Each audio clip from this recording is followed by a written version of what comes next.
He had nothing but a worn-out sedan, a security guard uniform that barely paid the bills, and a 10-year-old son who still believed his father could fix anything. She had no phone, no money, and nowhere to turn when 3 men cornered her in the parking garage. When Harry Walker saw what was happening during his night shift at Millbrook's upscale shopping center, he didn't think twice about abandoning his post to help a terrified stranger. But what he didn't know was that those 30 seconds of courage would cost him the only job keeping him and his son afloat. And what he couldn't have imagined was who Olivia Smith really was, or that within 48 hours, she would hand him an envelope containing something that would leave him speechless and change their lives in ways he never thought possible. Before we jump back in, tell us where you're tuning in from, and if this story touches you, make sure you're subscribed, because tomorrow, I've saved something extra special for you. The alarm clock's shrill cry cut through the silence of the small apartment at 6:47 p.m., 3 minutes before Harry Walker needed to leave for another night shift at Millbrook Shopping Center. He'd learned to set it early, not because he was a slow starter, but because these few minutes were the only time he had to just breathe before facing another 12 hours of walking empty corridors and watching surveillance monitors that showed him a world he couldn't afford to be part of. Harry sat on the edge of his bed, running his hands through hair that had started showing gray threads at 32 too early, but stress had a way of leaving its mark.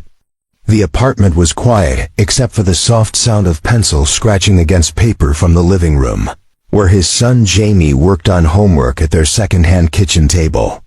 The boy, brilliant, curious, and still young enough to believe that tomorrow held infinite possibilities, never complained about their circumstances. But Harry saw the way Jamie's eyes lingered on storefronts when they walked through the shopping district, the careful way he never asked for anything that cost more than a few dollars. The apartment they shared was clean but worn, furnished with pieces Harry had collected from garage sales and discount stores over the past 3 years since Jamie's mother had died in the car accident. Everything had a story of thrift and necessity. The couch with the small tear they'd covered with duct tape that Jamie had decorated with marker drawings, the television that only worked if you hit it just right on the left side, the refrigerator that hummed too loudly but kept their food cold. It wasn't much, but it was theirs, and Harry had fought to keep it that way. The security guard uniform hung on the closet door, navy blue polyester that never quite fit right, with Millbrook Security embroidered in gold thread that had started to fray around the edges. Harry had worn this uniform for 18 months now, ever since the factory where he'd worked for 6 years had closed down and moved operations overseas. The pay was barely enough to cover rent, utilities, groceries, and Jamie's school supplies, with nothing left over for emergencies or dreams. But it was honest work, and in a job market that seemed to have forgotten about men like Harry, men with high school educations and strong backs but no college degrees. Honest work was increasingly hard to find. "Dad?" Jamie's voice carried from the living room, pulling Harry from his thoughts. "Yeah, buddy? Can you check my math homework before you go? I think I got the fractions right, but Mrs. Patterson said we need to show all our work." Harry smiled despite the weight pressing on his shoulders. Jamie was 10 years old, bright as a new penny, and had inherited his mother's gift for numbers. The boy consistently brought home A's in mathematics, often helping classmates who struggled with concepts that seemed to come naturally to him. Harry had dreams of Jamie going to college someday, dreams that felt both essential and impossible when he looked at their bank account balance. "Of course. Let me see what you've got." Harry walked into the living room where Jamie sat surrounded by textbooks and worksheets. The boy had organized everything with the precision of someone twice his age, pencils lined up by length, erasers positioned just so, his notebook open to a page covered in neat handwriting and carefully worked problems. It was a quality Harry admired and worried about in equal measure. Jamie shouldn't have to be so organized, so careful. so aware of the importance of getting everything right the first time, because there wasn't money for mistakes. "These look perfect," Harry said, reviewing. "The homework. You've got every step shown clearly. Mrs. Patterson is going to be impressed." Jamie beamed with pride, but then his expression grew more serious. "Dad, Kyle Morrison brought his new gaming system to school today. It was really cool, but ... He trailed off, the unfinished sentence hanging between them. Harry knew what his son wasn't saying. Kyle Morrison's father owned 3 restaurants in the city. Kyle Morrison had things that Jamie could only look at and wonder about. But Jamie had learned not to ask, had learned to appreciate what they had instead of wanting what they couldn't afford. "But you've got something Kyle Morrison doesn't have," Harry said, sitting down beside his son. "What's that?" "You've got a brain that can solve any problem you put in front of it. And you've got determination. Those things are worth more than any gaming system," Jamie nodded thoughtfully. "Plus, I've got you." The simple statement hit Harry like a physical blow, not painful, but overwhelming in its trust and love. This boy depended on him completely, believed in him absolutely, and saw him as a hero despite their humble circumstances. It was a responsibility that kept Harry awake some nights and motivated him through the long hours of walking empty hallways and checking locked doors. "Yes, you do," Harry said, his voice thick with emotion. "Always." As Harry prepared to leave for work, he went through their evening routine, checking that Jamie had dinner, leftover spaghetti from the night before, making sure the boy had his inhaler nearby, a mild asthma condition that required the occasional puff but wasn't serious, and confirming that Mrs. Chun next door was available if any emergency arose. Mrs. Chun was a widow in her 70s, who had taken a motherly interest in Jamie and often watched him during Harry's night shifts. She refused to accept payment, claiming that the boy's company was worth more than money. "I'll be back when you wake up for school," Harry said, kissing the top of Jamie's head. "Finish your homework, brush your teeth, and don't stay up past 9 watching those nature documentaries." "I won't," Jamie promised, though they both knew he probably would. The boy had developed a fascination with marine biology and spent hours watching programs about ocean life, dreaming of someday swimming with dolphins or studying coral reefs. Harry grabbed his keys, wallet, and the thermos of coffee he'd prepared, a necessary fuel for staying alert during the quiet hours, when the shopping center emptied of customers and filled with shadows. The drive to Millbrook took 25 minutes through neighborhoods that grew progressively more affluent, from the modest apartment complexes and small houses of Harry's area to the manicured lawns and luxury cars of the shopping district. Millbrook Shopping Center was the kind of place Harry had rarely visited before taking this job, an upscale collection of boutiques, restaurants, and specialty stores catering to customers who thought nothing of spending Harry's weekly salary on a handbag or dinner. The parking garage alone was nicer than most buildings in Harry's neighborhood, with smooth concrete floors, bright LED lighting, and security cameras positioned at every corner. As Harry parked his sedan, a 12-year-old Honda with 180,000 miles and a persistent rattle that he couldn't afford to fix next to a row of BMWs and Mercedes, he felt the familiar mix of gratitude and inadequacy that came with working in a world where he didn't belong. He was grateful for the job, grateful for the steady paycheck, but constantly aware of the gulf between his life and the lives of the people he protected. The security office was located on the ground level of the parking garage, a small room filled with monitors showing feeds from dozens of cameras throughout the shopping center. Harry's supervisor, Rick Martinez, was finishing up the day shift paperwork when Harry arrived. "Evening, Harry. Quiet day today, just the usual shoplifting attempt at the electronics store and a fender bender in the east lot. Nothing major." Harry nodded, settling into the chair that would be his command post for the next 12 hours. The job was mostly routine, monitoring the cameras, doing hourly walking patrols through the shopping center and parking areas, and responding to the occasional call for assistance. It wasn't exciting work, but it was important, keeping people safe, protecting property, making sure that families could shop and dine without worry. As Rick gathered his things and prepared to leave, he paused at the door. "Harry, corporate's been asking questions about overtime costs again. I know you could use the extra hours, but try to keep everything by the book, you know. No unnecessary reports, no complications." Harry understood. The security company that contracted with Millbrook was always looking for ways to cut costs. And guards who caused problems, even for good reasons, were easily replaced. "No complications," Harry agreed. Alone in the security office, Harry began his shift by checking each camera feed, noting the areas where late shoppers were still browsing, watching for anything unusual or concerning. The monitors showed him glimpses of a world he could observe, but not truly participate in. Couples enjoying expensive dinners, families buying clothes that cost more than Harry made in a week, teenagers with credit cards that had no limits. Preparing and narrating the story took us a lot of time, so if you are enjoying it, subscribe to our channel, it means a lot to us. Now back to the story, but Harry didn't feel bitter about it.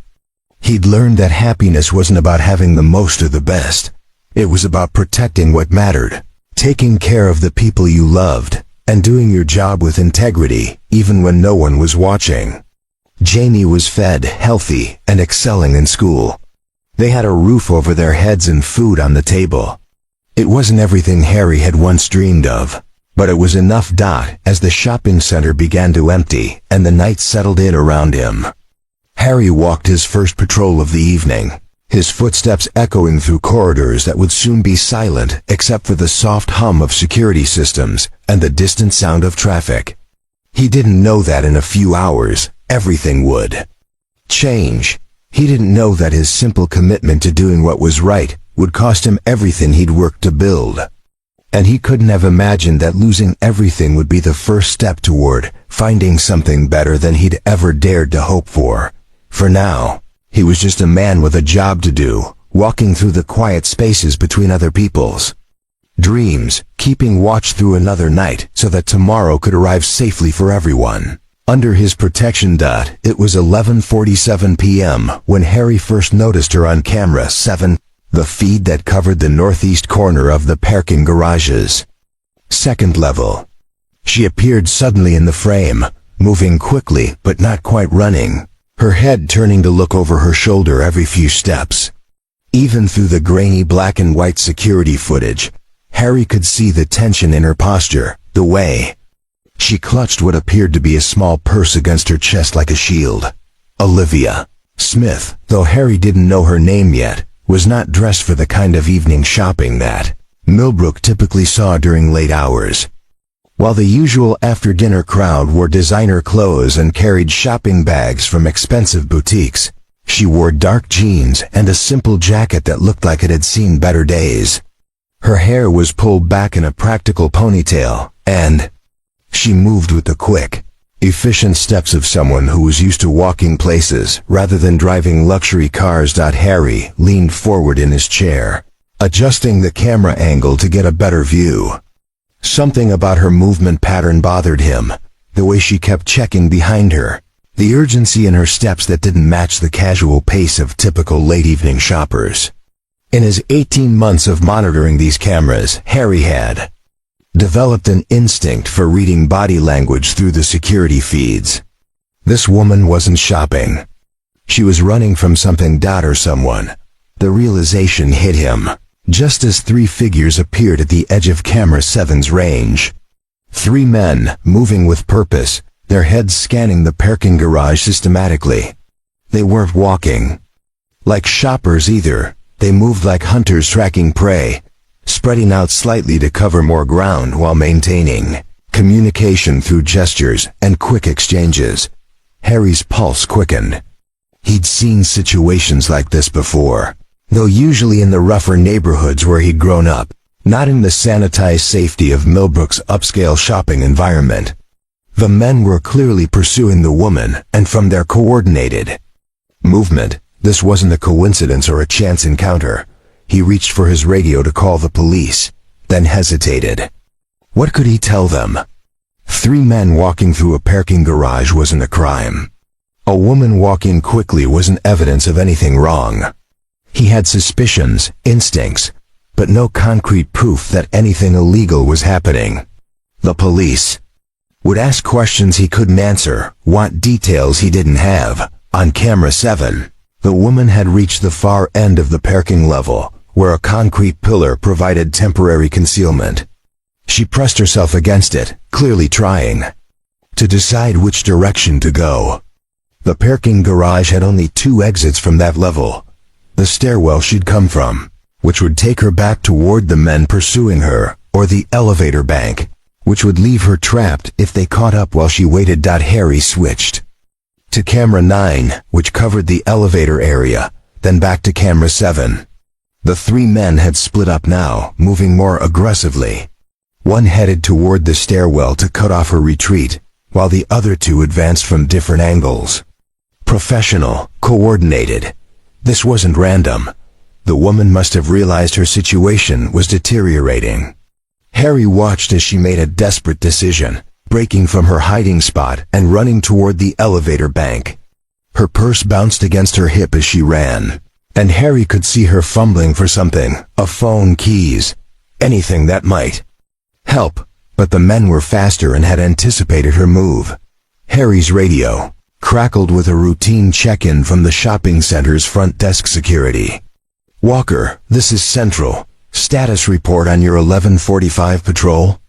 Harry stared at the monitors, watching as the 3 men converged on the woman near the elevators. She was trapped now, her back against the wall, facing 3 men who clearly meant her harm. This was the moment, the decision point that would define what kind of man Harry Walker really was. "Walker, do you copy?" The protocol was clear. Harry's job was to monitor the cameras and alert the appropriate authorities if he observed criminal activity. He was specifically instructed never to leave his post during a shift, except for scheduled patrols. Abandoning the security station to intervene personally was grounds for immediate termination, and with his employment record, a factory closure and 18 months of night security work, finding another job would be nearly impossible. Jamie's face flashed through his mind. His son, asleep in their small apartment, trusting that his father would come home in the morning with another day's pay earned honestly. Harry thought about their conversation earlier, about Kyle Morrison's gaming system and the careful way Jamie never asked for things they couldn't afford. This job was all that stood between them and eviction, between stability and the kind of desperate poverty Harry had fought so hard to escape. On camera 7, one of the men had grabbed the woman's arm. She was struggling, trying to pull away, but she was clearly outmatched.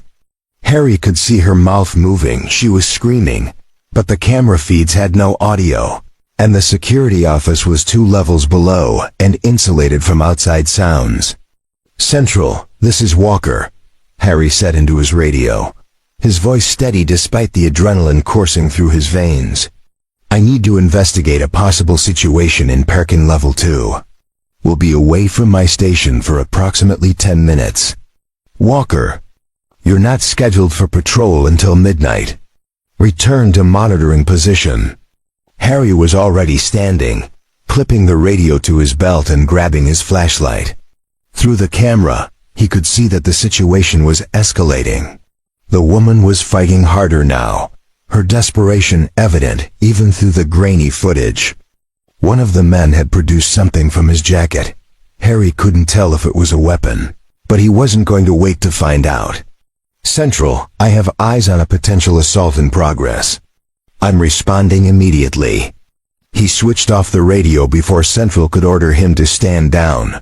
The elevator to parking level 2 felt like it took forever.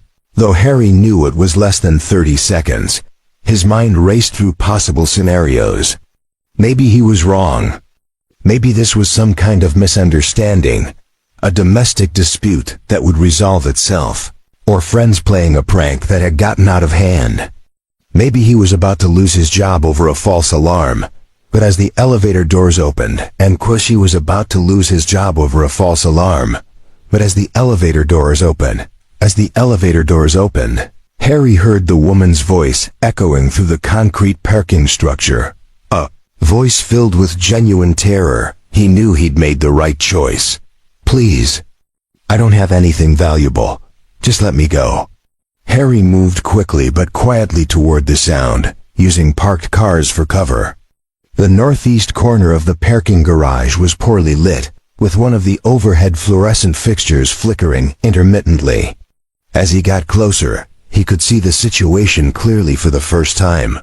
The woman Olivia, though he still didn't know her name, was pressed against the concrete wall near the elevators. The three men had formed a semicircle around her, effectively cutting off any escape route. They were all larger than she was, and their body language suggested experience with intimidation. "Come on, lady," one of them was saying, his voice carrying a mix of impatience and menace. "We know you've got it. Make this easy on yourself."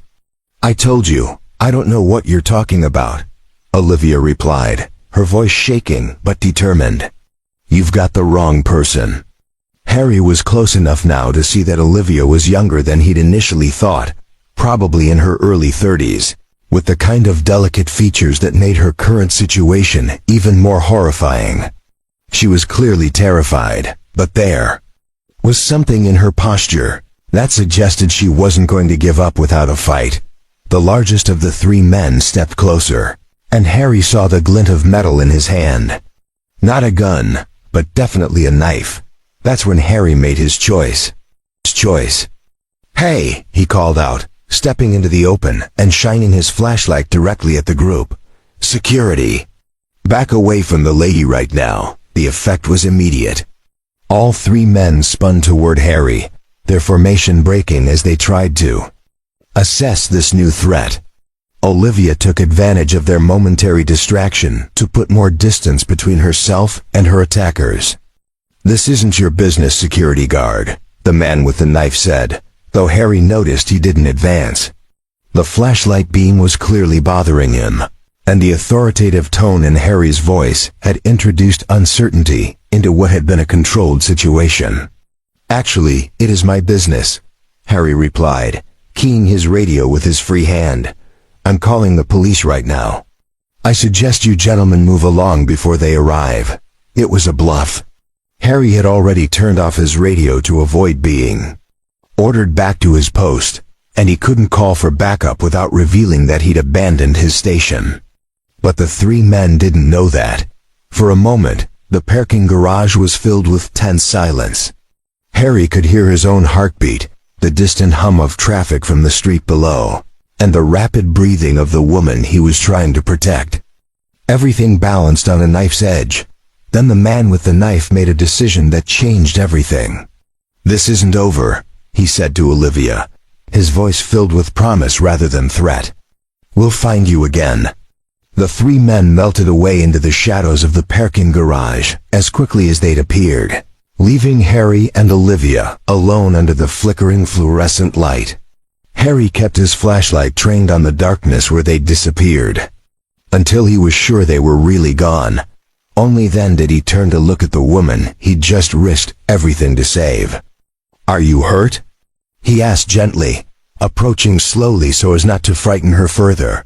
Olivia was leaning against the wall, breathing heavily, her eyes still wide with shock and fear.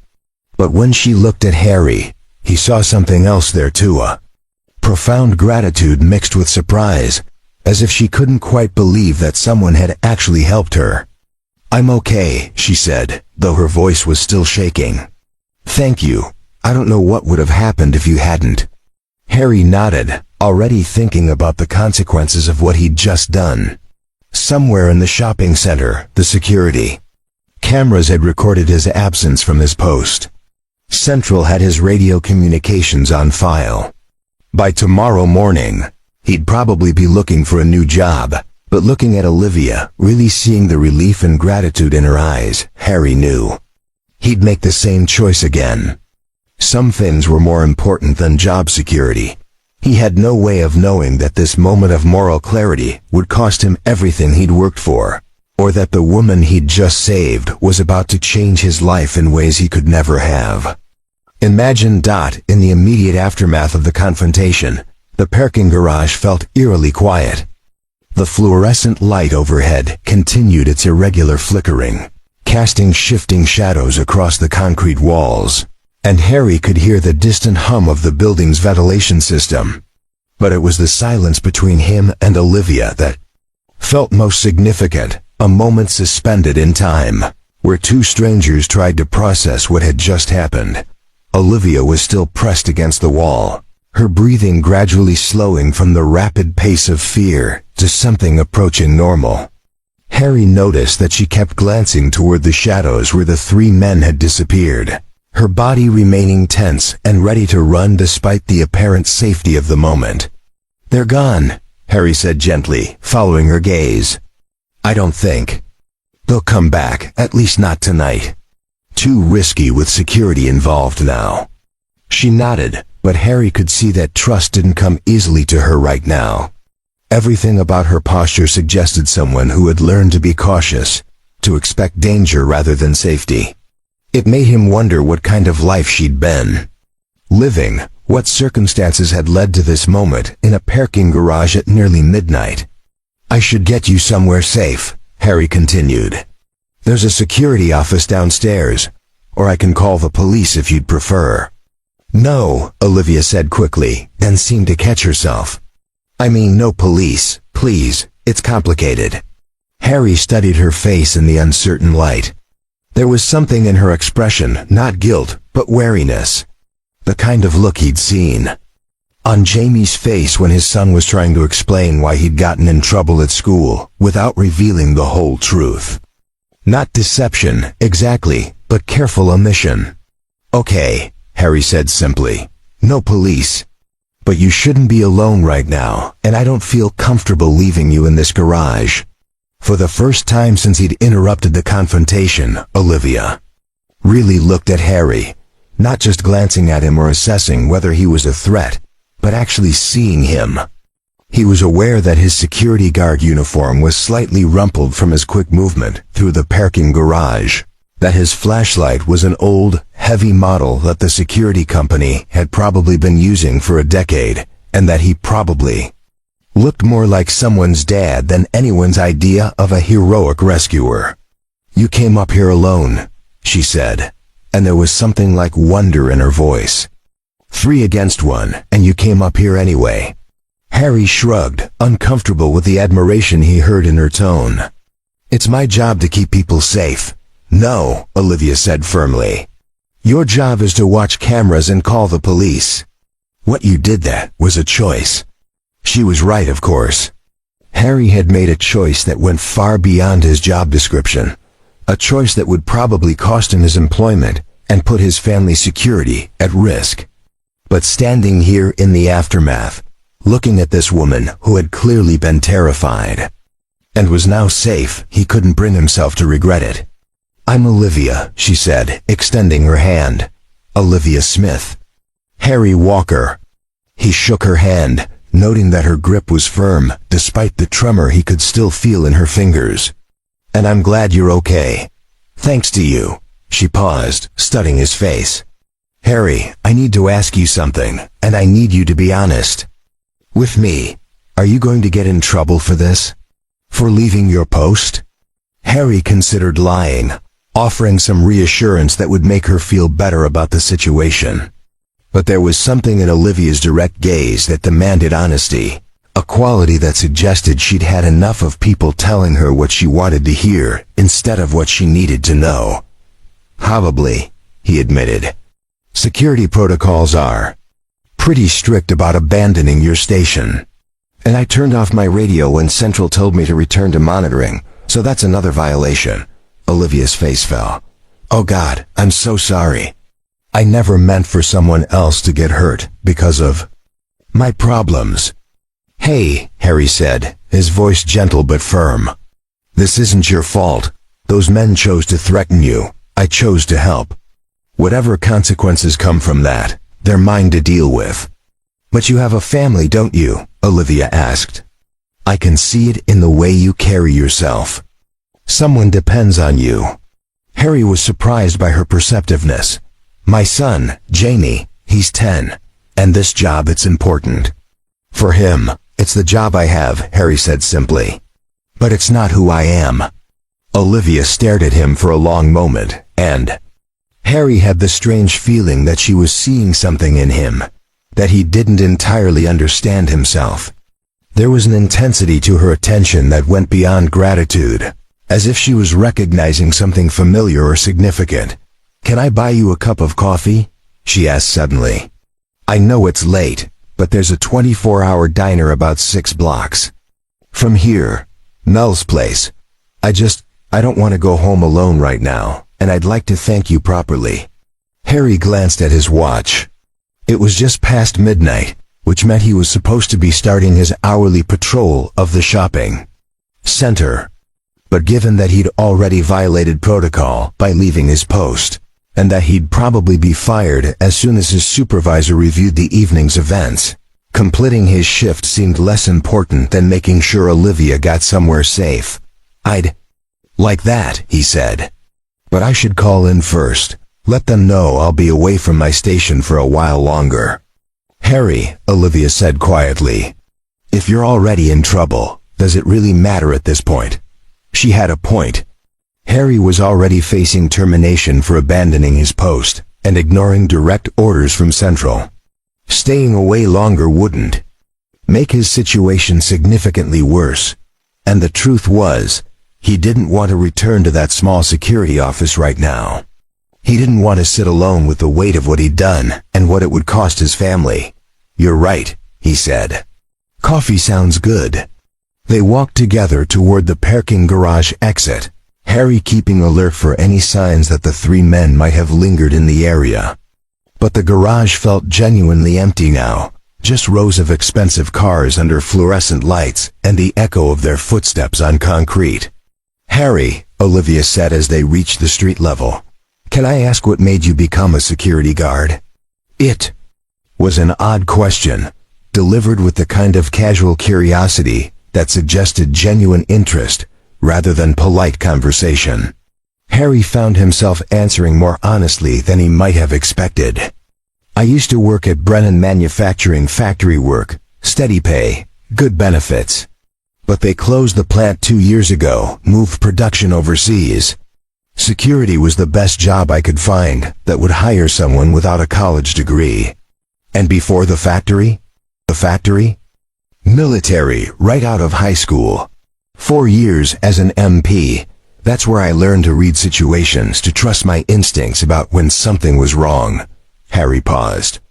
Probably why I knew those men meant to hurt you, even before they pulled the knife. Olivia nodded thoughtfully. Military police.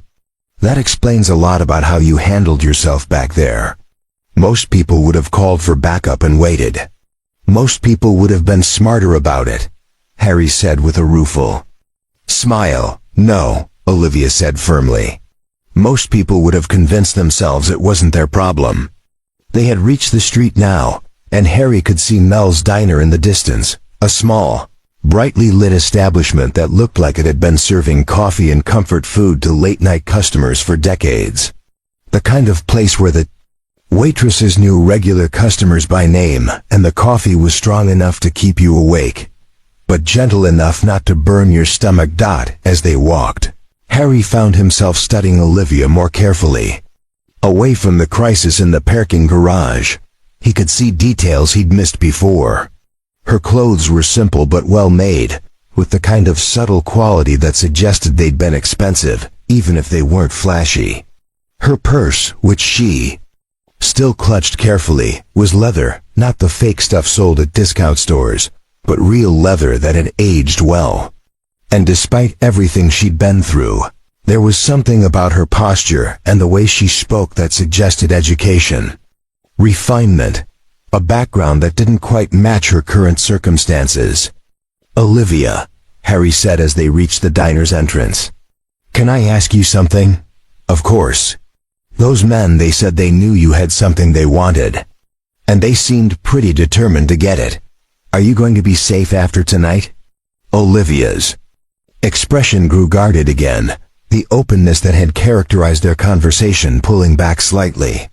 I hope so, she said. The situation is complicated, but I think I can handle it. It wasn't really an answer, but Harry didn't press. Whatever trouble Olivia was in, whatever those men had wanted from her, she clearly wasn't ready to share the full truth with a stranger, even a stranger who had risked his job to help her daughters. They entered the diner, with its warm lighting and the comforting smell of coffee and pie. Harry couldn't shake the feeling that this was a beginning rather than an ending. He'd lost his job tonight, he was sure of that much. But he'd also met someone who seemed to see value in him, that went beyond his security guard uniform and steady paycheck. He didn't yet know that. Olivia Smith wasn't just grateful for his help, she was amazed by it.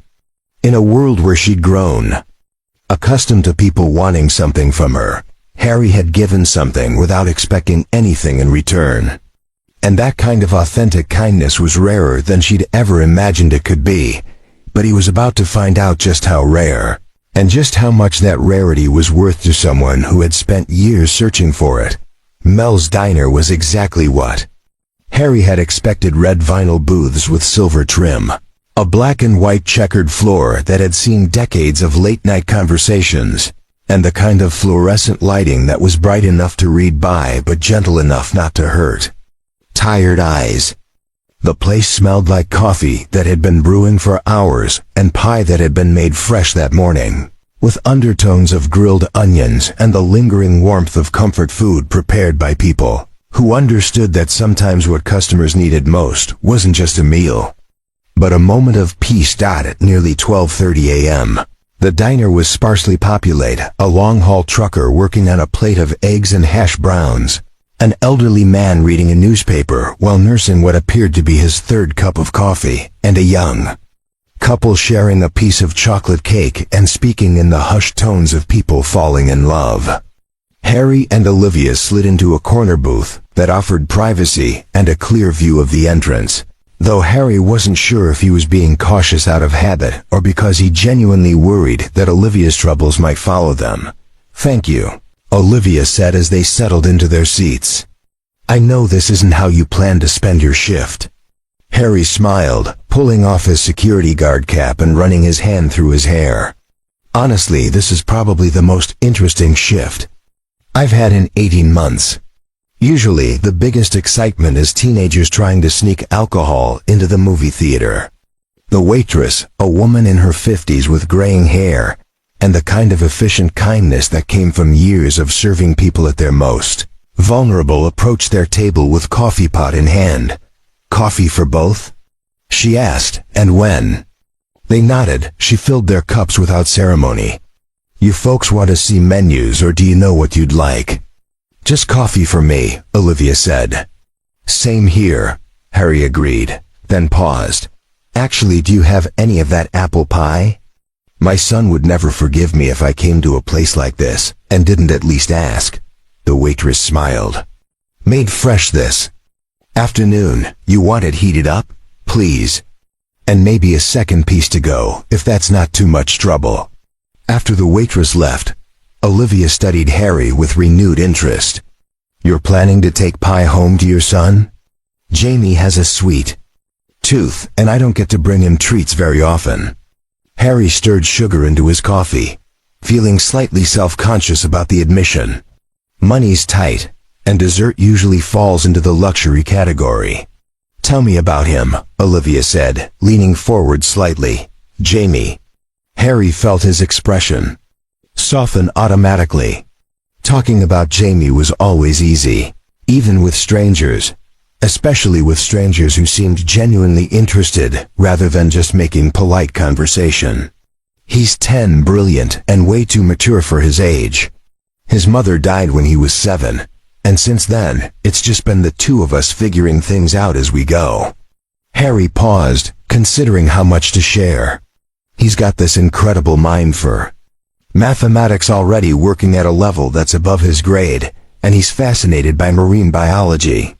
Wants to study dolphins someday. That's quite a dream for a 10-year-old. Yeah, and I want him to have the chance to pursue it. That's why losing this job." Harry trailed off, realizing he was sharing more than he'd intended. "That's why losing this job matters so much," Olivia finished gently. "Because it's not just about you." Harry nodded. "Everything I do is about making sure Jamie has opportunities I didn't have. College, choices, the chance to become whatever he wants to become, instead of just taking whatever work he can find." The waitress returned with Harry's apple pie, the crust golden and the filling still steaming from the oven. The aroma was exactly what comfort food should smell, like cinnamon and sugar, and the promise that some things in the world were still made with care. "This looks amazing," Harry said, taking a bite. "Jamie's going to love this." Olivia watched him eat with an expression that seemed thoughtful, almost analytical. "Harry, can I ask you something personal?" "Sure." "When you saw what was happening in that parking garage tonight, what went through your mind? In that moment when you had to decide whether to intervene?" Harry considered the question, understanding that this wasn't casual curiosity. For some reason, his answer mattered to Olivia in a way that went beyond politeness. "I thought about Jamie," he said honestly. "Not about how losing my job would affect him, but about what kind of man I wanted him to see when he looked at his father. I thought about how I'd feel if someone I cared about was in that situation, and strangers just walked by because it wasn't their problem." Olivia was quiet for a long moment, staring into her coffee cup as if it contained answers to questions she hadn't yet figured out how to ask. "That's remarkable," she said finally. "Is it? I mean, I hope most people would do the same thing." "No," Olivia said, her voice carrying a weight that suggested personal experience. "Most people find reasons why it's not their responsibility.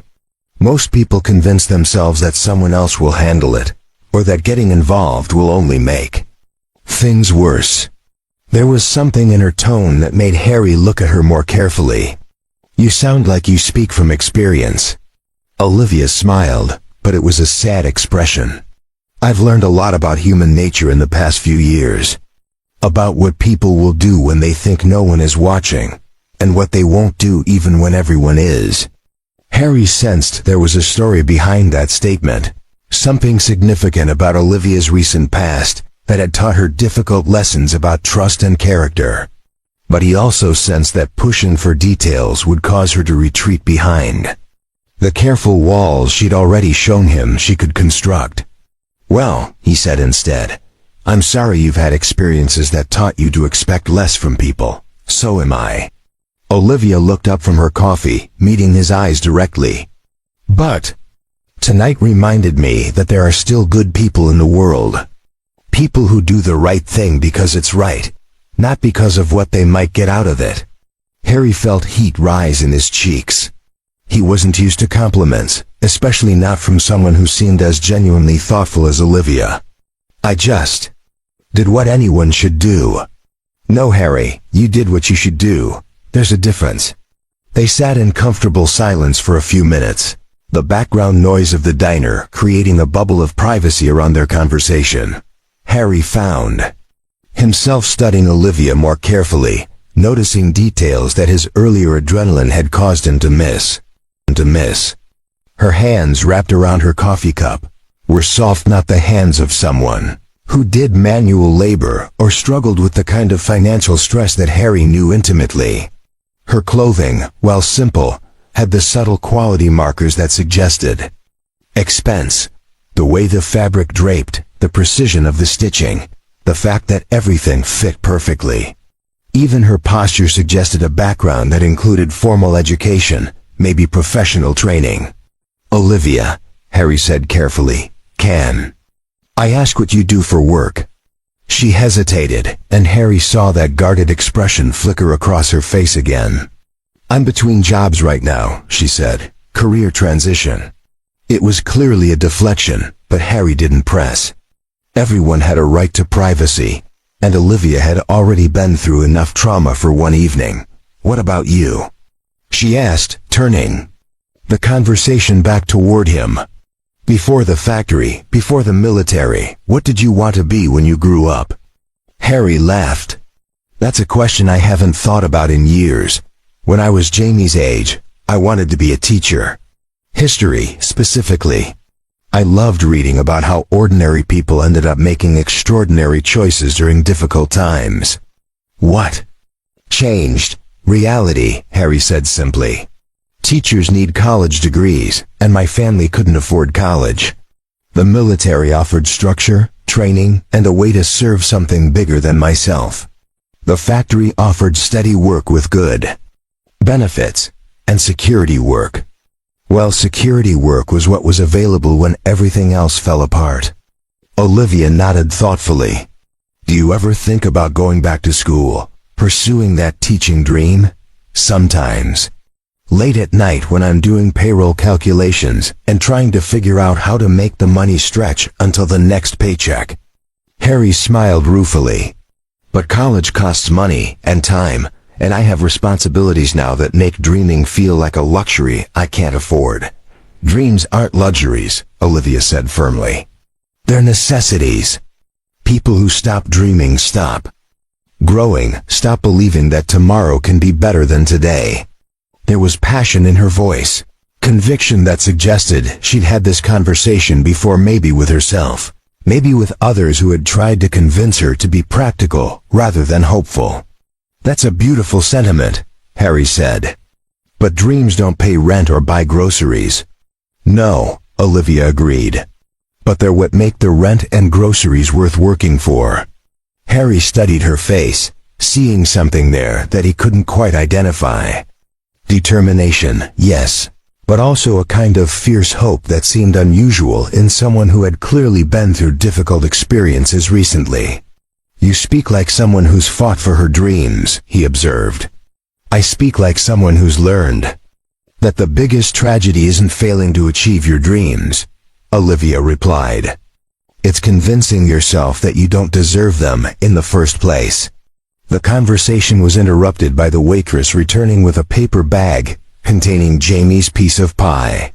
As Harry reached for his wallet, Olivia placed her hand gently on his arm. Please, she said, let me get this. After what you did tonight, coffee and pie seemed like a very small thank you. Harry started to protest, but something in Olivia's expression stopped him. This wasn't charity or pity. It was genuine gratitude from someone who understood the value of what he'd sacrificed. Thank you, he said simply. As they prepared to leave the diner, Olivia turned to him with an expression that seemed almost vulnerable. Harry, I know this might sound strange, but would it be okay if I called you tomorrow? To check on how things went with your job, and to make sure you're all right? Harry wrote his number on a napkin, surprised by how much he hoped she would actually call. I'd like that, he said. Though I should warn you, tomorrow might not be a great day for good news. Sometimes the worst days are when we most need to hear from people who care, Olivia replied. As they walked out into the cool night air, Harry couldn't shake the feeling that this was a turning point, not just because of the job he was about to lose, but because of the connection he'd made with someone who seemed to see possibilities in him that he'd forgotten existed. He didn't yet know that Olivia Smith was already planning ways to ensure that his act of courage wouldn't go unrewarded, or that she had resources at her disposal that could change his life in ways he'd never dared to imagine. Harry returned to Millbrook Shopping Center at 1:47 a.m., the paper bag containing Jamie's pie growing cold in his passenger seat as he sat in his car, staring up at the building that had provided his family's livelihood for the past 18 months. The parking garage looked different, now not just because of what had happened there, but because Harry knew he was seeing it for probably the last time as an employee rather than a visitor. His radio had been buzzing intermittently with calls from Central Dispatch, each message growing progressively more urgent and formal. Walker, report to security office immediately. Walker, respond to Central Dispatch. Security Officer Walker, you are required to return to your assigned station for debriefing. Harry had ignored them all, knowing that the conversation waiting For him would be brief and final. The security office felt smaller when Harry finally entered it, as if the walls had contracted during his absence. His supervisor, Rick Martinez, was waiting along with a man Harry didn't recognize, tall, thin, wearing a suit despite the late hour, with the kind of expression that suggested he was used to delivering bad news and had gotten good at it. "Harry," Rick said, his voice carrying a mixture of disappointment and resignation. "This is Mr. Davidson from corporate security. We need to talk." Davidson stepped forward, consulting a tablet that undoubtedly contained a detailed record of Harry's violations. "Officer Walker, at approximately 11:52 p.m. tonight, you abandoned your assigned monitoring station without authorization. At 11:54 p.m., you ignored direct orders from Central Dispatch to return to your post. At 12:03 a.m., you turned off your radio to avoid further communication from supervisory personnel. Can you confirm these facts?" Harry looked at Rick, seeing genuine regret in his supervisor's eyes. They'd worked together for over a year, and Rick had always been fair, even supportive when Harry had requested schedule changes to accommodate Jamie's school events. "Yes," Harry said simply. "Those facts are accurate." Davidson made a note on his tablet. "And can you explain why you chose to violate multiple security protocols during a single shift?" Harry considered his options. He could explain about Olivia, about the three men, about the moral imperative that had driven him to intervene. But he understood that from corporate security's perspective, the reasons didn't matter. He had abandoned his post, ignored orders, and compromised the security operations' integrity. In their world, good intentions were irrelevant if they came at the cost of procedures designed to protect both employees and clients. "I witnessed a situation that required immediate intervention," Harry said. "I made a judgment call." "Officer Walker," Davidson continued, "your employment contract specifically states that security personnel are required to contact law enforcement for any situation requiring intervention beyond standard protocols. At no point are individual officers authorized to abandon their monitoring stations to personally involve themselves in incidents." "I understand." Davidson exchanged a glance with Rick before continuing. "Given the severity of these violations, Millbrook Security Solutions is terminating your employment effective immediately. You'll need to surrender your radio, flashlight, and identification badge. Final paycheck will be processed within 3 business days, minus any equipment replacement. Costs if applicable." Harry had expected this outcome, but hearing it stated officially still felt like a punch to the stomach. 18 months of steady work, gone. The security that had allowed him to provide for Jamie, to maintain their small apartment, to believe that tomorrow would be manageable, all of it erased by 30 seconds of moral clarity. "I understand," Harry repeated, beginning to remove his equipment. "Rick, I'm sorry to put you in this position." Rick Martinez looked genuinely pained. "Harry, you're a good man and a reliable employee. If there was any way to work around this ... I know." Harry handed over his radio and badge. "I made my choice. I live with the consequences." As Harry walked out of Millbrook Shopping Center for the last time, carrying only his car keys and the bag containing Jamie's pie, he felt a strange mixture of regret and relief. Regret for the financial security he'd lost. Relief that he'd acted according to his principles when it mattered most. He thought about Olivia, about the fear in her eyes when those men had cornered her, and knew that despite everything, he would make the same choice again. The drive home took him through neighborhoods that seemed different at nearly 3 megawatts quieter, more intimate, with porch lights creating small pools of warmth in the darkness. Harry found himself thinking about his conversation with Olivia at the diner, about her insights into human nature and her conviction that dreams were necessities rather than luxuries. Easy words to believe in a warm, well-lit restaurant, harder to embrace when you were driving home to explain to your son that Daddy had lost another job. Harry parked outside their apartment building and sat in the car for a few minutes, trying to formulate what he would tell Jamie in the morning. The boy was too smart to accept vague explanations about job changes or new opportunities. He would want to know what had happened, why his father had made choices that put their stability at risk. And Harry would have to find a way to explain moral courage to a 10-year-old who depended on his father's practical decisions for security and survival. Inside the apartment, everything was exactly as Harry had left it, Jamie's homework still organized on the kitchen table, the boy's inhaler positioned on the counter where it was always supposed to be, the small television quietly humming in standby mode. Mrs. Chun had left a note saying that Jamie had finished his homework, eaten his dinner, and gone to bed at 9:30 without any problems. Normal life, continuing its routine while Harry's world shifted beneath his feet. Harry put Jamie's pie in the refrigerator and sat down at the kitchen table, where his son had been working on fractions just hours earlier.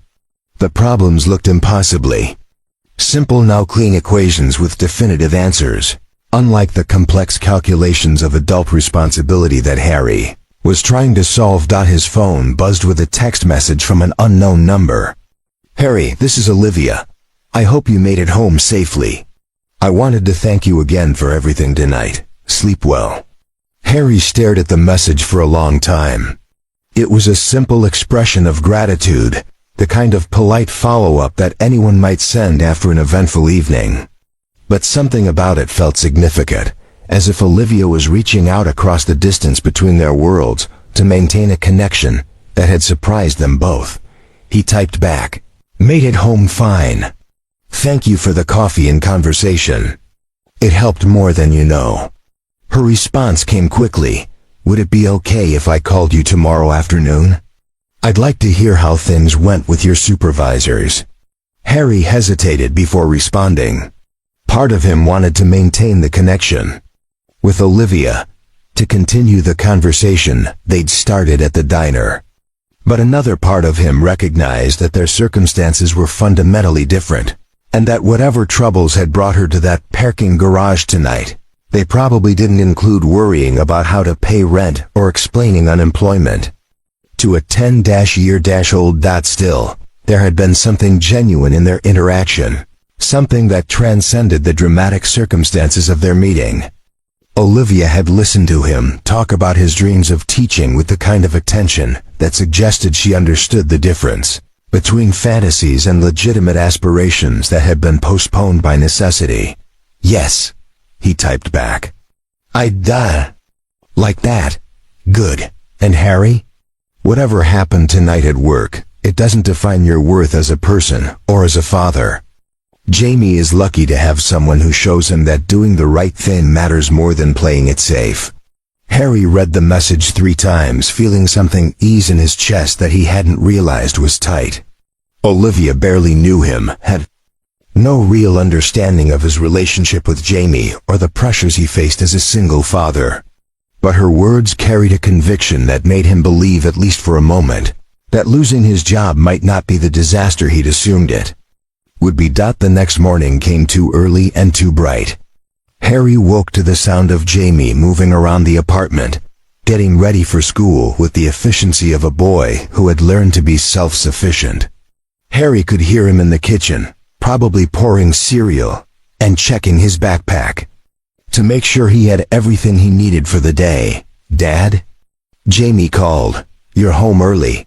Did something happen at work?" Harry took a deep breath and walked into the kitchen, where Jamie was indeed eating cereal while reviewing his math homework one final time.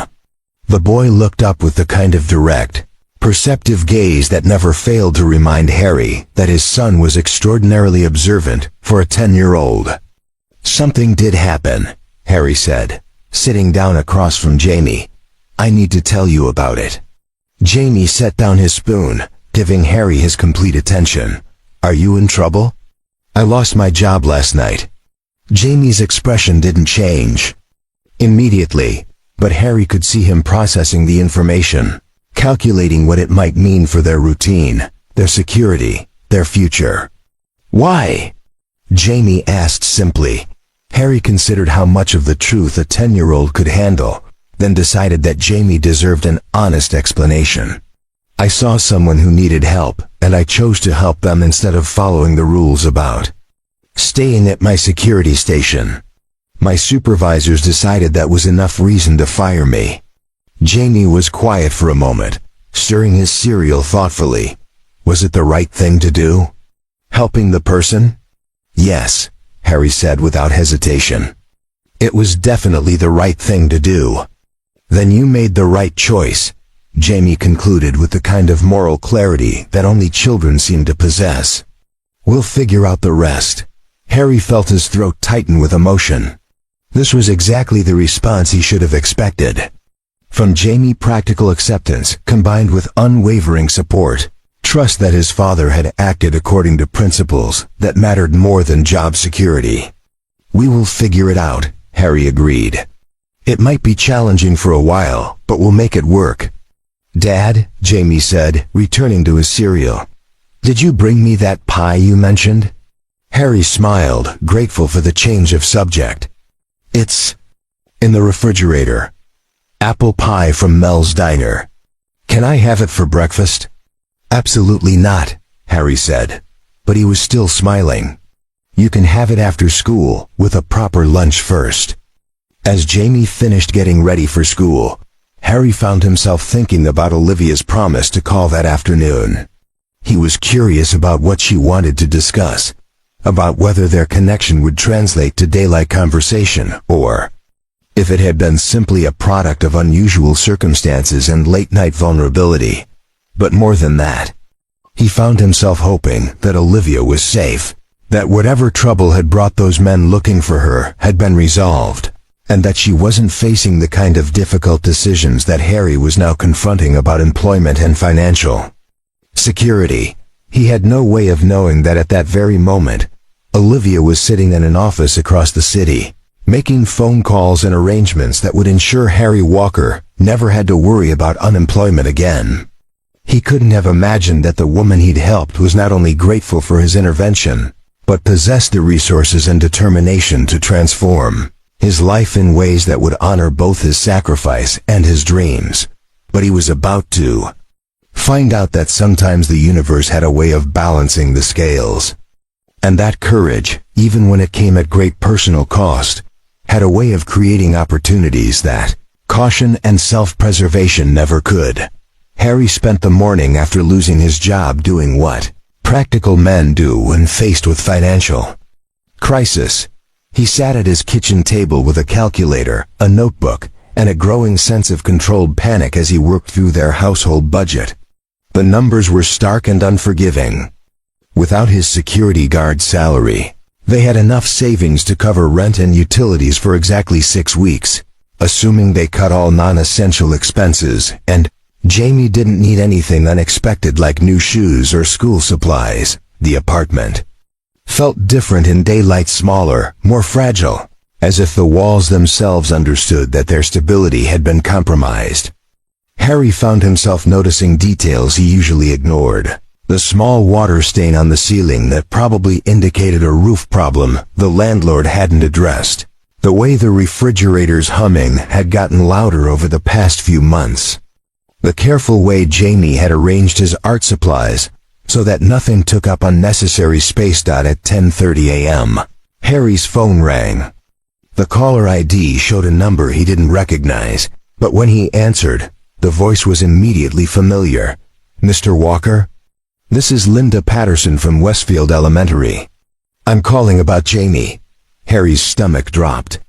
In his current situation, any unexpected call about his son felt like a potential catastrophe. Is everything okay? Is Jamie hurt?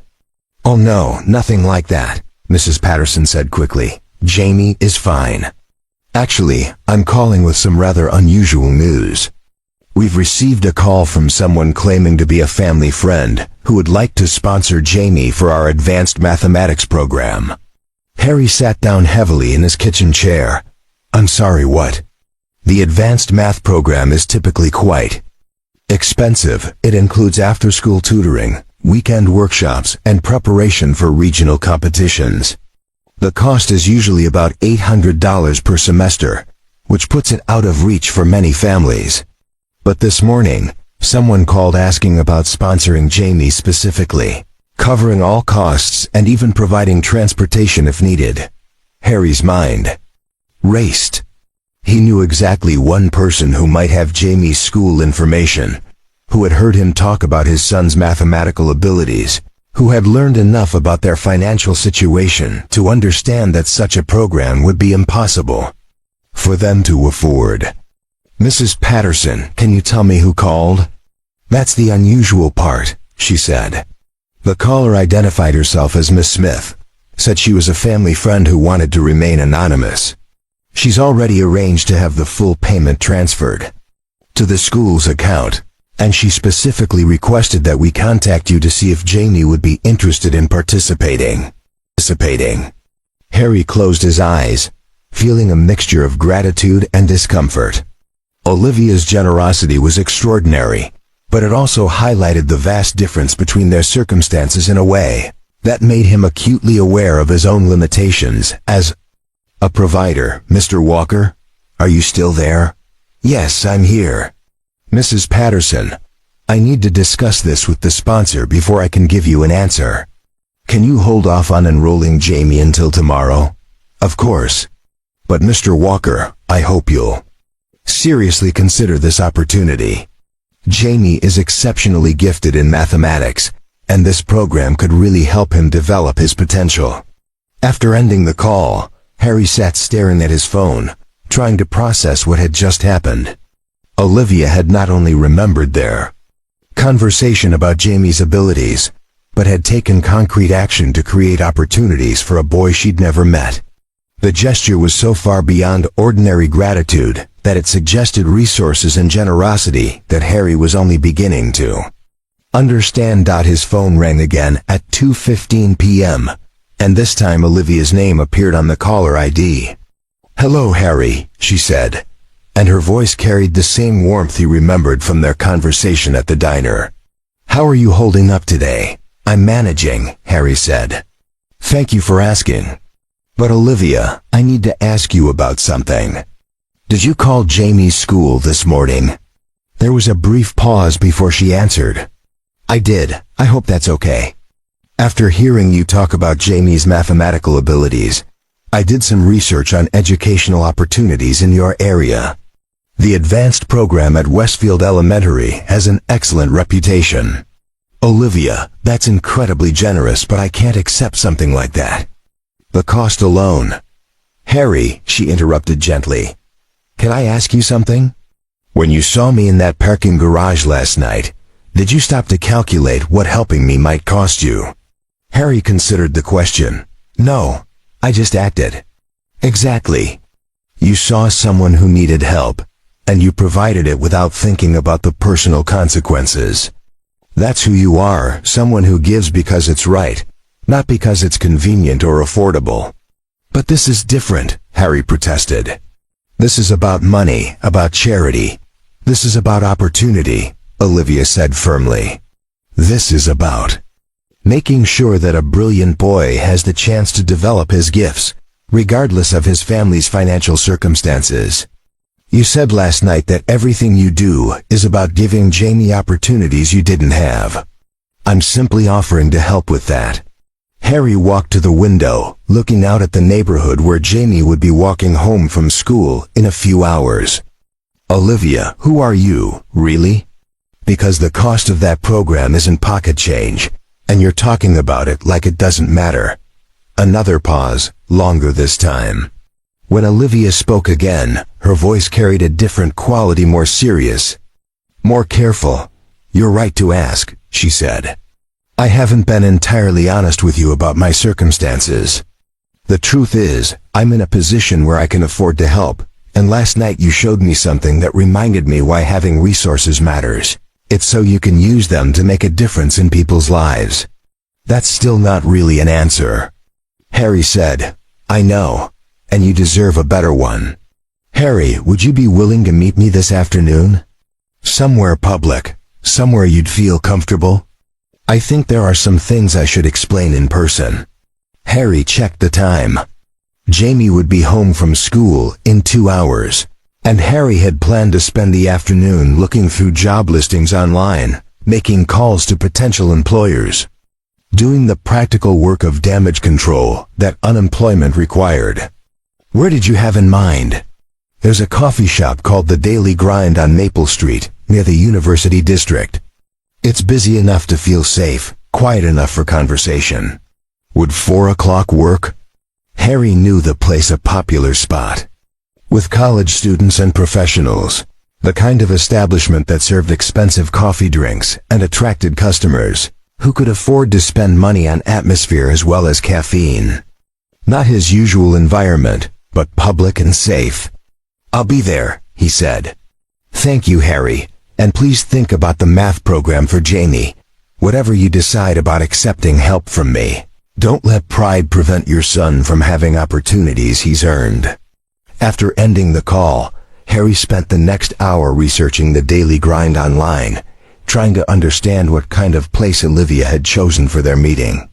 The coffee shop's website showed a sleek, modern interior with comfortable seating, areas, and a menu that included items like $12 artisanal pour-over coffee and $8 organic pastries. It was clearly the kind of establishment that catered to customers for whom price was less important than quality and ambiance. Harry arrived at The Daily Grind 15 minutes early, wanting to scope out the environment and choose a seating area that would provide privacy for their conversation. The interior was exactly what he'd expected from the website: exposed brick walls, industrial lighting fixtures, and the kind of carefully curated aesthetic that made everything look effortlessly expensive. The clientele was equally predictable.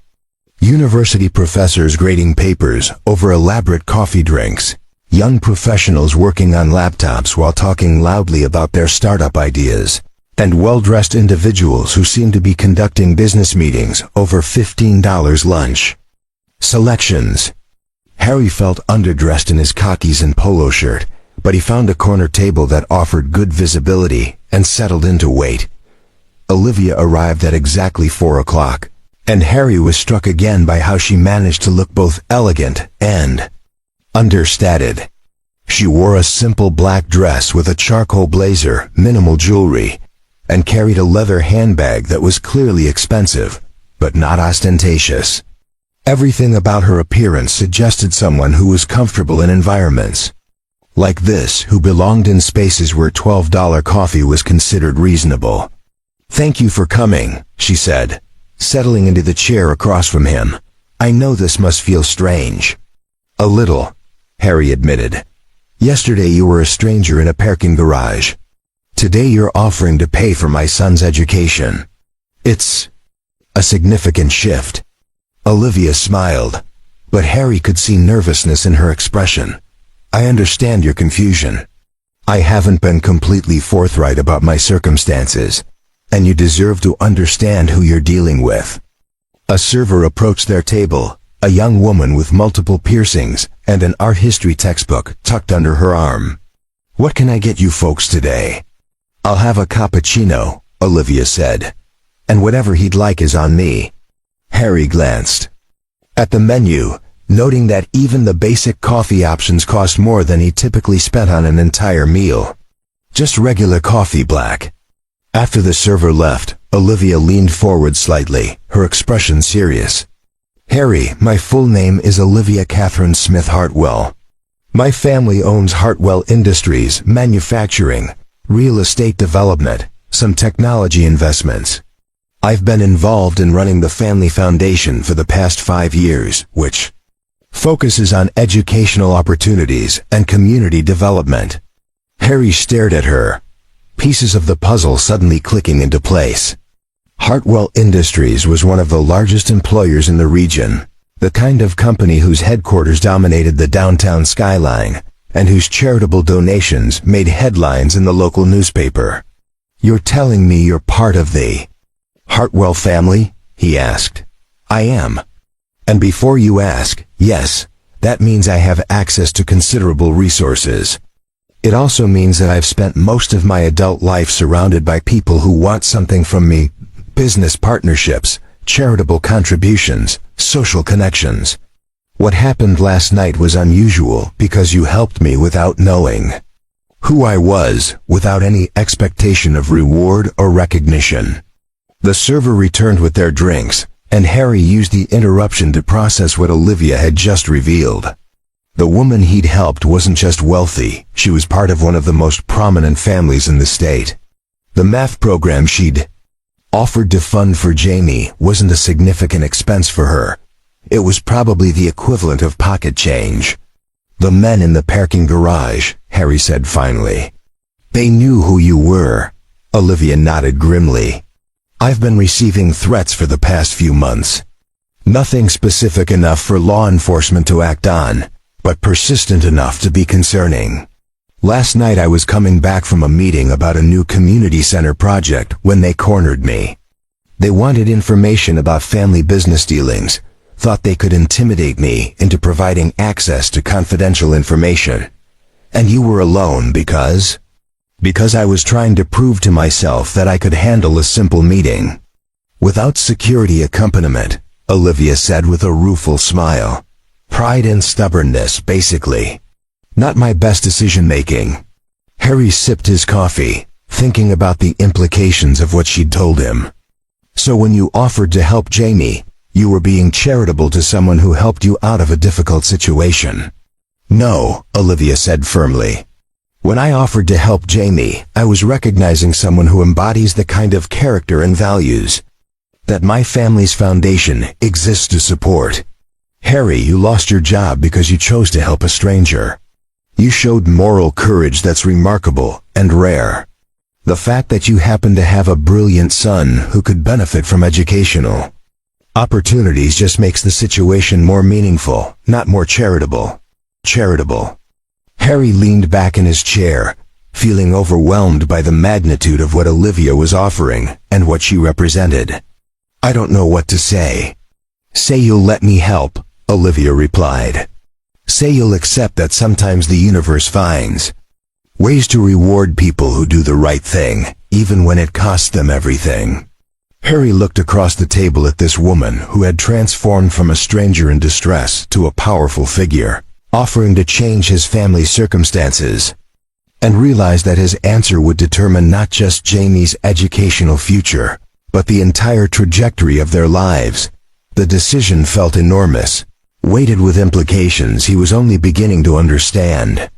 But as he thought about Jamie's face when discussing mathematical concepts that fascinated him, about the dreams his son harbored for studying marine life, about the opportunities that might be possible with the right educational foundation, Harry began to understand that accepting help wasn't about charity or pride.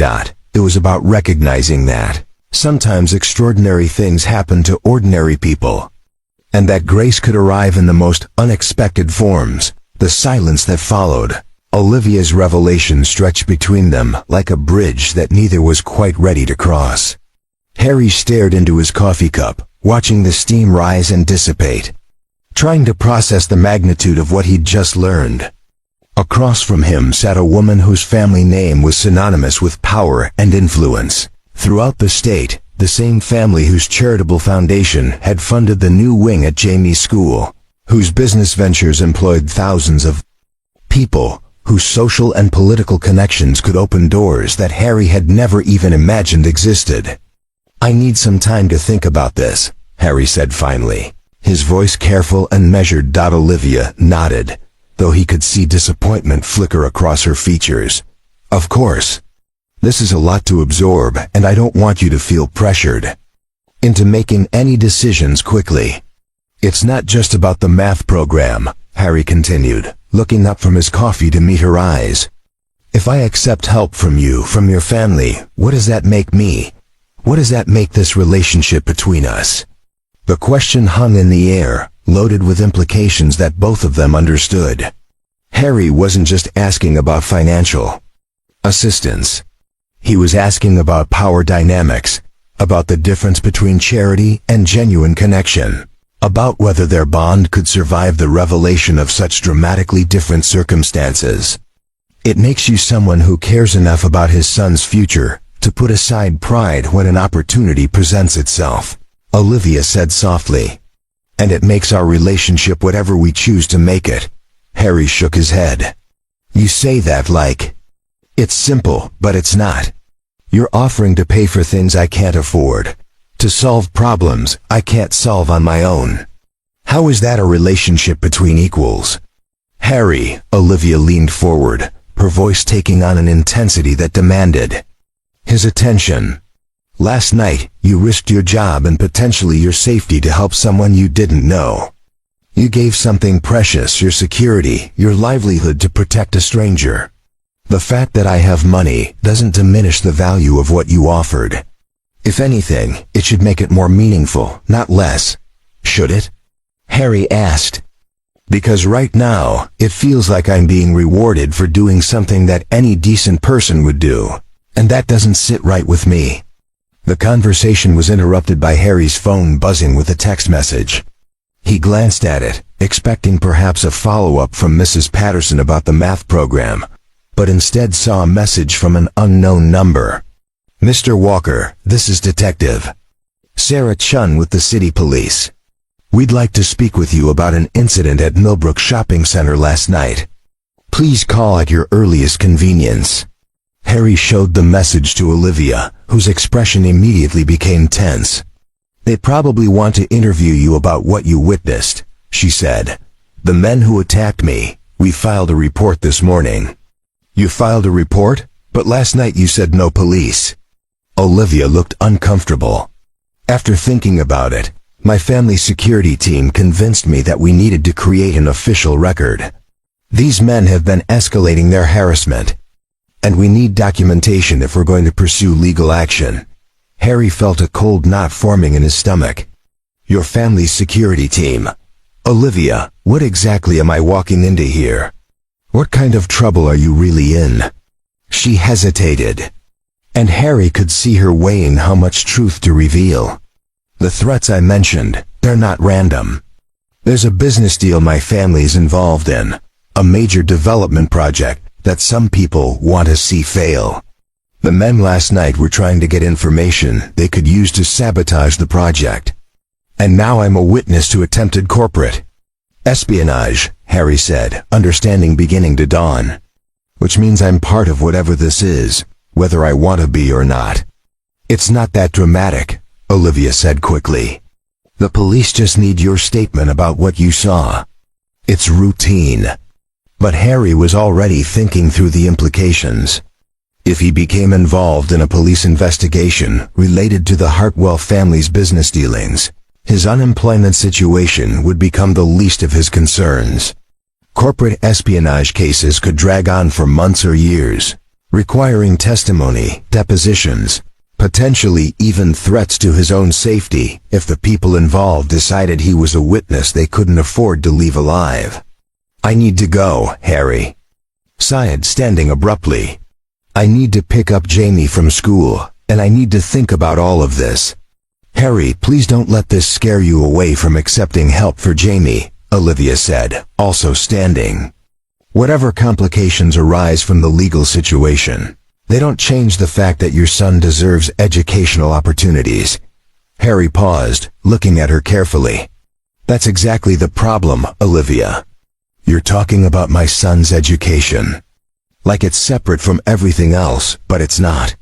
If I accept your help, Jamie and I become connected to your world, your family, your business, your problems. Last night I thought I was helping a woman in trouble.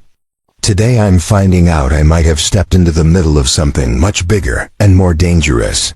The coffee shop continued its normal afternoon rhythm around them, students studying, professionals meeting, the soft hum of conversation, and espresso machines, but Harry felt as though he and Olivia were standing in a bubble of tension that separated them from the ordinary world. You're right, Olivia said finally. I should have been more honest about the potential complications. But Harry, please don't let fear of my family's problems prevent you from doing what's best for Jamie. And please don't use my love for my Son, to manipulate me into accepting help I'm not comfortable with, Harry replied, his voice sharper than he'd intended. Olivia flinched as if he'd slapped her. That's not what I'm doing, isn't it? You research my son's school, find an expensive program he'd benefit from, arrange to pay for it, and then reveal that you're part of one of the most powerful families in the state. You're making it impossible for me to say no without feeling like I'm denying Jamie opportunities he deserves. I'm offering you a chance to give your son advantages that talent alone can't provide, Olivia said, her voice rising slightly. Advantages that you yourself said you wanted him to have. At what cost? Harry demanded. My independence? My self-respect? The ability to look my son in the eye and tell him that everything we have, we earned honestly? Several other customers had begun to notice their conversation, and Harry realized they were creating a scene in exactly the kind of public space where Olivia probably couldn't afford to have dramatic confrontations. He lowered his voice, but his intensity remained. I need time to think, he said. About the math program, about the police investigation, about all of it. I can't make these kinds of decisions with you sitting across from me, talking about opportunities and advantages like they don't come with strings attached. Olivia's expression softened slightly. There are no strings, Harry. I'm not asking for anything in return. That's what makes it worse, Harry said. If you wanted something from me, at least I'd understand the transaction. This feels like charity, no matter how you try to frame it otherwise. He started to leave, then turned back. And Olivia? Next time you want to help someone, maybe start by being honest about who you are and what kind of complications might come with accepting that help. Some of us can't afford to get caught up in other people's problems, no matter how good their intentions. Harry walked out of the daily grind feeling frustrated, confused, and angry, not just at Olivia, but at himself for allowing emotions and gratitude to cloud his judgment about accepting help from someone whose world was so far removed from his own. The 15-minute drive to Jamie's school gave him time to think about the conversation, about the choices he was facing, about what was best for his son versus what felt right for his own sense of dignity and independence. By the time he pulled up outside Westfield Elementary, Harry had reached a decision about the math program, the police investigation, and Olivia Smith Hartwell. It wasn't the decision that would provide the most opportunities for Jamie, and it wasn't the choice that would solve their immediate financial problems. But it was the decision that would allow Harry to sleep at night, knowing that whatever happened to their family, they had earned it themselves. He just hoped that when he explained his reasoning to Jamie that evening, his brilliant 10-year-old son would understand that sometimes the most important lessons weren't about mathematics or marine biology, but about the price of maintaining your integrity when the world offered easier alternatives. As Jamie climbed into the passenger seat, backpack full of homework and face bright with excitement about his day, Harry realized that the real test wasn't whether he could accept help from Olivia. The real test was whether he could explain to his son why he was choosing to turn it down, and whether Jamie would respect that decision or resent it. "How was school, buddy?" Harry asked, trying to keep his voice normal despite the turmoil in his mind. "Great. Mrs. Patterson said someone called about sponsoring me for the advanced math program. She said it would mean extra classes and competitions and really challenging problems." Jamie's enthusiasm was infectious, his face glowing with the kind of excitement that came from being recognized for his abilities. "Dad, can I do it, please?" Harry looked at his son, brilliant, hopeful, deserving of every opportunity the world could offer, and felt his resolution waver. This wasn't just about his own pride or comfort with accepting help. This was about Jamie's future, about mathematical gifts that deserve nurturing regardless of their family's financial limitations. "We need to talk about that tonight," Harry said carefully. "There are some things about the program that I need to explain to you first." As they drove home through neighborhoods that seemed unchanged, despite the fact that Harry's entire world had shifted in the past 24 hours. He wondered if he was making the right choice for the right reasons, or if he was allowing pride to prevent his son from accessing opportunities that could change the trajectory of Jamie's entire life. The evening ahead would require one of the most difficult conversations Harry had ever had with his son, explaining why sometimes doing the right thing meant saying no to extraordinary opportunities, and why maintaining their independence might be more important than accepting help that came with complications they weren't prepared to navigate. But first, he had to call Detective Chun and find out exactly what kind of legal situation he'd stumbled into when he decided to help a stranger in a parking garage. The decision felt enormous, weighted with implications that would affect not just their immediate circumstances but their relationship with each other, and their place in a world where good intentions and financial resources created complications that Harry had never anticipated he'd need to navigate. Detective Sarah Chen met Harry at the police station that evening, and within 15 minutes of their conversation, Harry understood that his situation was far more serious than he'd realized. The three men who had cornered Olivia weren't just corporate harassers. They were part of an organized group that had been targeting Hartwell Industries executives and their families for months, seeking insider information about a massive development project that could reshape the city's economic landscape. "Mr. Walker," Detective Chun said, reviewing her notes, "your intervention last night may have prevented more than just an assault. We believe these individuals were planning to kidnap Ms. Hartwell and hold her until her family provided sensitive business information." Harry felt the blood drain from his face.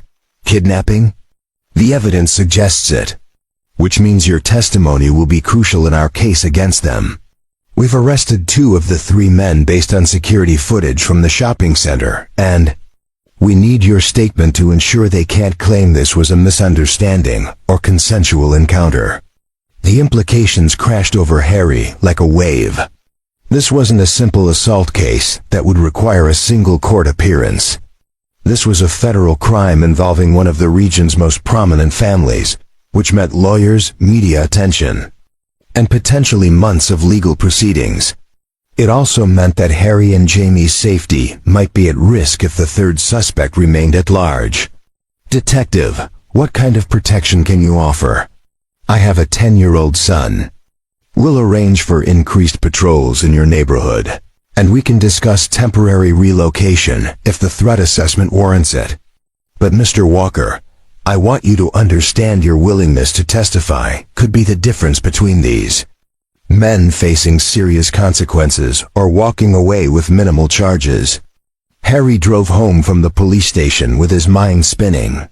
The conversation with Jamie that he'd been dreading now seemed insignificant compared to explaining why they might need to leave their apartment, change their routine, and live with the constant awareness that dangerous people knew who they were and where to find them. Jamie was at the kitchen table when Harry arrived, homework spread out in careful organization, working through advanced mathematical concepts that most adults couldn't comprehend. The sight of his son focused, brilliant, completely unaware that their world had become exponentially more complicated made Harry's chest tighten with protective fear. "Dad?" Jamie looked up from his work. Mrs. Patterson called again. "She said the math program starts next week, and she needs to know if I'm participating." Harry sat down across from Jamie, studying his son's eager expression. "Buddy, we need to talk about more than just the math program. Some things have happened that might affect our routine for a while." Over the next hour, Harry explained as much as he felt Jamie could handle, that the woman he'd helped was in serious trouble, that helping her meant Harry might need to testify in court, and that their safety could be at risk until the people involved were caught and prosecuted. "So the lady you helped, she's really important?" Jamie asked. "She's from a prominent family, yes. And the people who were threatening her are dangerous."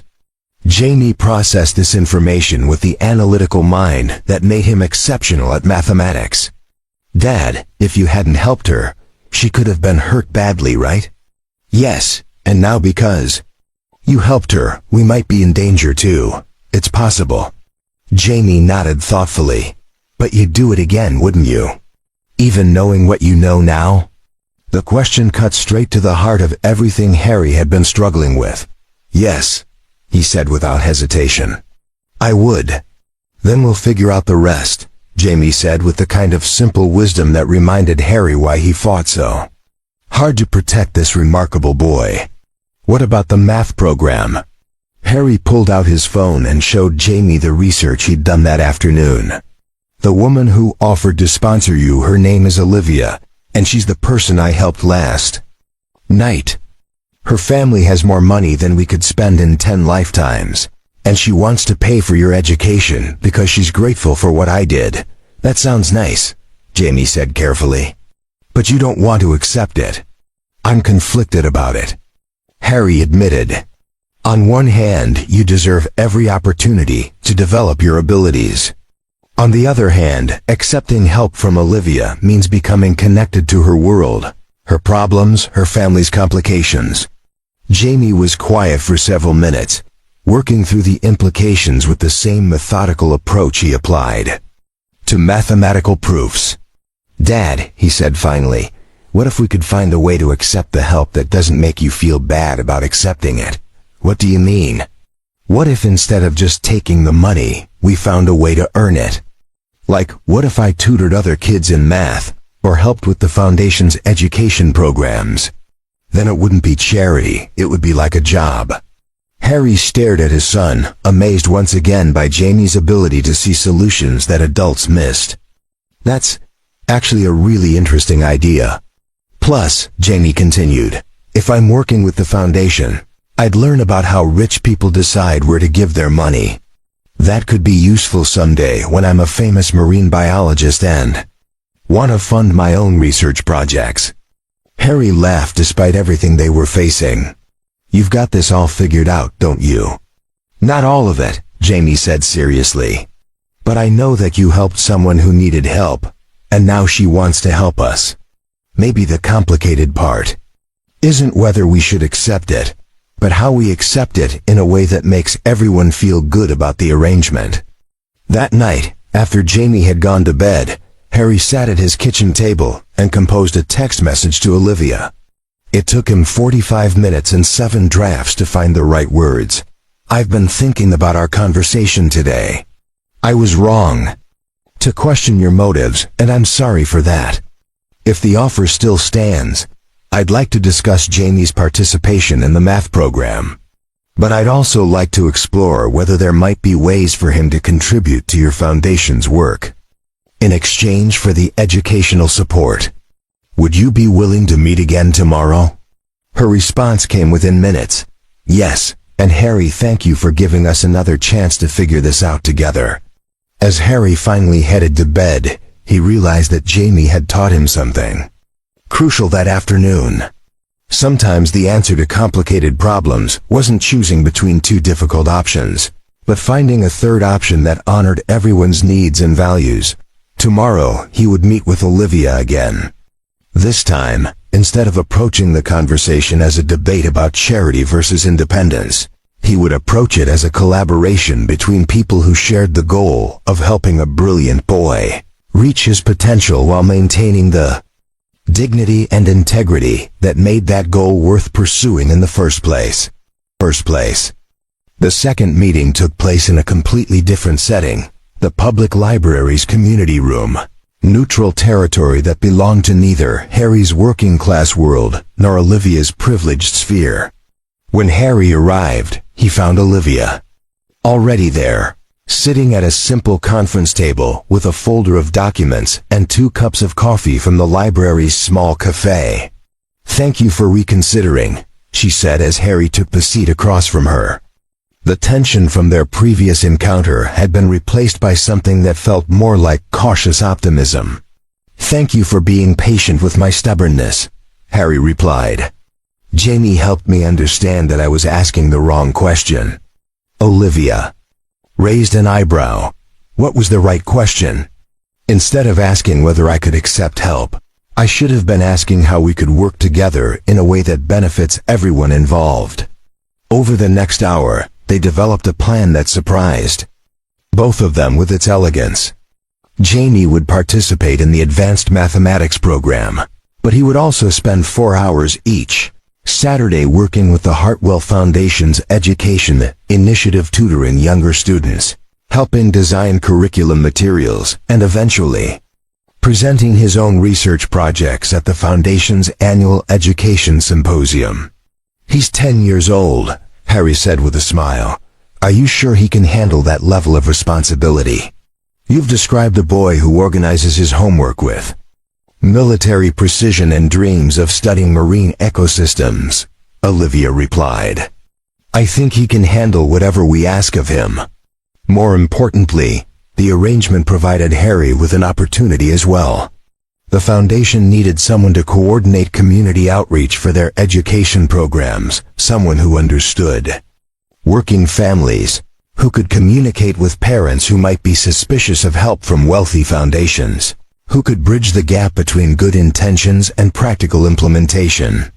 "It's part-time initially," Olivia explained, "but if it works out, there's potential for it to become a full-time position with benefits and professional development opportunities." Harry studied the job description she'd provided. The salary was modest compared to what Olivia could probably afford to pay, but it was more than his security guard position had offered, and it came with the kind of meaningful purpose that had been missing from his work for years.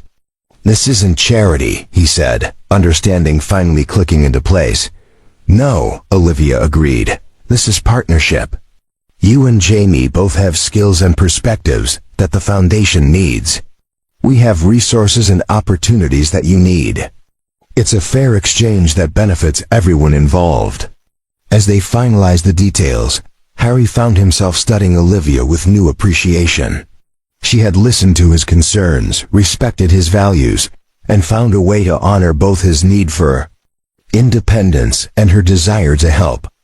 This wasn't the behavior of someone offering charity from a position of superiority. This was the collaboration of equals working towards shared goals. "There's one more thing," Olivia said as they prepared to leave. "The legal situation with the investigation. Detective Chen mentioned you might need temporary relocation assistance." Harry nodded. "They're still looking for the third suspect, and they're concerned about retaliation. The foundation owns several furnished apartments that we use for visiting scholars and program participants. You and Jamie are welcome to stay in one until the situation is resolved. No cost, no obligation, just practical safety. For the first time since this entire situation began, accepting help from Olivia felt completely comfortable. Not because the circumstances had changed, but because the relationship had evolved into something based on mutual respect and shared purpose rather than gratitude and guilt. As Harry drove home to tell Jamie about their new adventure, he realized that sometimes the most important transformations weren't about money or opportunities. They were about learning to see yourself and others more clearly, and finding ways to build connections that honored everyone's dignity while creating possibilities that none of them could have achieved alone. 6 months later, Harry stood in front of a classroom at Westfield Elementary, watching 23rd graders work through mathematical problems that would have challenged high school students just a generation ago. The after-school enrichment program he'd developed for the Hartwell Foundation had become so successful that 3 other schools in the district had requested similar initiatives. "Mr. Walker," one of the students called out, "I solved the pattern problem, but I want to know why it works." Harry smiled, walking over to examine the girl's work. This was what he loved most about teaching, the moment when curiosity transcended simple problem-solving and became genuine inquiry into how the world operated. "That's exactly the right question to ask," he told her. "Let's explore it together." As Harry guided the student through the underlying mathematical principles, he caught sight of Jamie through the classroom window. His son was in the courtyard with a group of middle schoolers, leading them through an environmental science project that connected mathematical modeling with marine ecosystem preservation. At 11 years old, Jamie had become one of the Foundation's most effective young ambassadors, able to explain complex concepts to peers while maintaining the enthusiasm that made learning infectious. The advanced mathematics program had exceeded everyone's expectations. Jamie was now working at a level typically reserved for high school students, but more importantly, he had developed the kind of analytical thinking skills that would serve him throughout his life. The Foundation work had taught him leadership, public speaking, and the satisfaction of helping others discover their own capabilities. After the students left that afternoon, Harry found Olivia waiting in the hallway, carrying a manila envelope, and wearing the kind of expression that suggested she had news that would be difficult to deliver. "We need to talk," she said simply. They walked to Harry's small office, which the Foundation had helped him set up when his part-time position had evolved into a full-time role as Director of Community Education Outreach. The space was modest, but comfortable, with bookshelves full of curriculum materials, children's artwork covering one wall, and a window that looked out over the playground where Jamie and his friends often conducted their research projects. "Harry," Olivia began, settling into the chair across from his desk, "I have something for you, but first I need to explain why." She opened the envelope and pulled out several documents. "Over the past 6 months, I've watched you transform not just our education program, but your own life. You've discovered what you were meant to do, and you're extraordinarily good at it." Harry nodded, feeling grateful for work that felt like purpose rather than just necessity.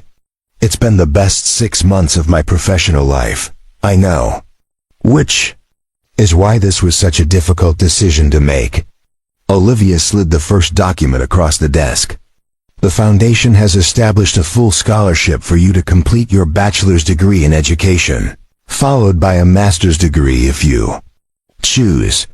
Full tuition, books, living expenses during your studies, and a guaranteed position when you graduate."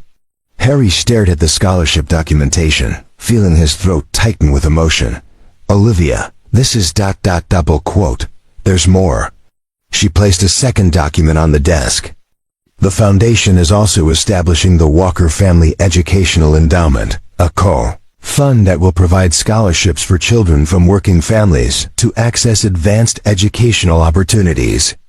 It's being seeded with enough money to support 50 students per year, indefinitely." Harry's hands trembled as he read the details. The endowment wasn't just substantial, it was transformational, the kind of fund that would change hundreds of lives over the coming decades.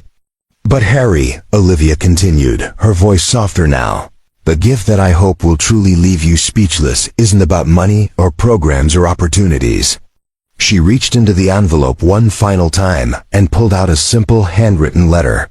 6 months ago, you risked everything to help a stranger.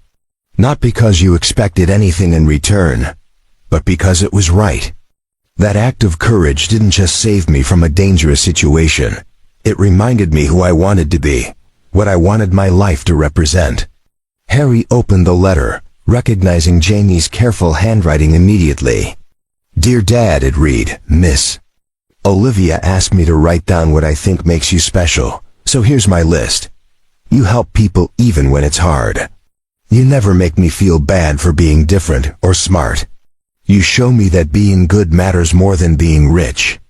You dream big but work for real things. You make me want to be like you when I grow up. I think Miss Olivia sees the same things I see. I hope you know how lucky I am to be your son. Love, Jamie." Harry read the letter twice, then looked up to find Olivia watching him with tears in her eyes. "Harry," she said softly, 6 months ago, I was surrounded by people who wanted something from me. Tonight, I'm sitting with someone who gave me something I didn't even know I needed, proof that good people still exist, and that kindness isn't naive or weak, but the strongest force in the world." Harry felt overwhelmed by the magnitude of what she was offering, but more than that, he was moved by the recognition that their relationship had evolved into something neither of them had expected. Not just gratitude, not just professional collaboration, but genuine friendship built on mutual respect and shared values. The endowment, he said finally, it's too much. It's exactly enough, Olivia replied. It's what happens when someone's courage creates ripples that extend far beyond a single moment of crisis. You helped me remember that wealth is only meaningful when it's used to create opportunities for others. This endowment will help hundreds of children for generations to come. That's the legacy of what you did in a parking garage on a Tuesday night. As Harry sat in his office, surrounded by evidence of the life he'd built through a combination of chance, courage, and the extraordinary generosity of someone who had become far more than just the stranger he'd helped, he understood that sometimes the most important transformations began with the simplest choice to do what was right, regardless of the cost. The scholarship would allow him to become the teacher he'd always dreamed of being. The endowment would ensure that other families like his could access opportunities that talent alone couldn't provide. But the letter from Jamie, that reminder that his son saw him as a hero not for what he accomplished, but for who he chose to be, that was the gift that truly left him speechless. Outside his window, Jamie was still in the courtyard, now teaching a younger student how to calculate water pollution levels using basic algebra. Harry watched his son with pride, knowing that whatever challenges lay ahead, they would face them as a family strengthened by the knowledge that courage, compassion, and authentic relationships could transform ordinary lives into something extraordinary. And that sometimes, when you risk everything to help a stranger, you discover that the stranger was exactly who you needed to meet to become who you were meant to be. Up next, you've got 2 more standout stories right on your screen. If this one hit the mark, you won't want to pass these up. Just click and check them out. And don't forget to subscribe and turn on the notification bell so you don't miss any upload from us.